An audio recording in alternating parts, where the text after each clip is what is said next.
मुझे ऐसा लगता है सबसे पहले तो जो भारतीय जनता पार्टी की कुंठा है देश के पहले प्रधानमंत्री के खिलाफ, नेहरू के खिलाफ, उनको ये समझना चाहिए कि इतिहास जो है वो इरादों से बनता है। नेहरू वो पत्थर पे लिखी इबारत है जिनको नहीं मिटाया जा सकता है।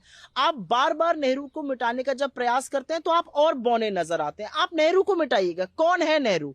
वो नेहरू जो 200 साल की ब्रिटिश हुकूमत के बाद आपकी तरह रोना नहीं रोते थे और जिन्होंने आईआईटी, एम्स, बार्क, इसरो जैसे संस्थान खड़े कर दिए, भाखड़ा नंगल जैसे डैम बनाए, सपना दिखाया इस देश को कि आप हौसला रख सकते हैं विश्व में एक शक्ति होने का। वो नेहरू जिसने अमेरिका और रूस की आंख में आंख डालने के बावजूद भी इस देश का रास्ता खुद तय होगा ये तय किया। वो नेहरू जो कहते थे कि मैं प्रधानमंत्री नहीं आपका सेवक हूं। वो नेहरू जो आइंस्टाइन से और एक ग्रामीण व्यक्ति से उतनी ही गहराई से बात कर सकते थे।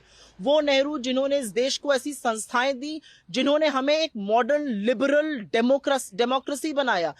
किस नेहरू से आप प्रतिस्पर्धा कर रहे हैं? आपको नेहरू से कुंठा हो सकती है, आपको नेहरू से दिक्कतें हो सकती हैं, लेकिन इतिहास बदलकर देश का आप एक नया इतिहास नहीं रच सकते। आपको आज काम करने की जरूरत है, क्योंकि यह भी सच है कि 10 साल आपके कार्यकाल के पूरे होने वाले हैं। आप इतिहास के पन्नों में जाने वाले हैं और इतिहास आपको एक डरपोक, कायर, तानाशाह की तरह ही याद करेगा, चाहे आप नेहरू का कितना भी नाम मिटाने की कोशिश कीजिए। प्रधानमंत्री नरेंद्र मोदी और उनकी सरकार को वही संस्थाएं, वही खेल पुरस्कार, वही संग्रहालय नजर आते हैं जिसमें नेहरू या राजीव गांधी का नाम होता है।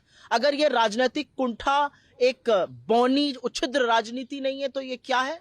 आप नई संस्थाएं बनाइए। हम तो पूछते हैं मोदी जी से, आपने 10 साल में ऐसा क्या कर गुजारा कि देश आपको याद करे? आपने कौन सी एक ऐसी संस्था बनाई? ये अलग बात है कि आपने दुनिया की सबसे बड़ी व्हाट्सएप यूनिवर्सिटी की स्थापना इस देश में करी, सबसे बड़ी फेक न्यूज फैक्ट्री बनाई। आप एक संस्था का नाम बताइए ना जिससे इतिहास आपको साक्षी माने।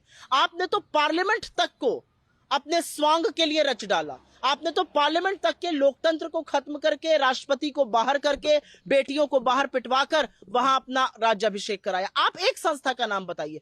हर बार वही नाम क्यों चेंज होता है? जहां पर नेहरू जी का नाम हो या राजीव जी का। राजीव खेल रत्न अवार्ड चेंज करके आपको क्या मिला? आपने सिर्फ यह दिखाया कि आप द्वेष और कुंठा की राजनीति करते।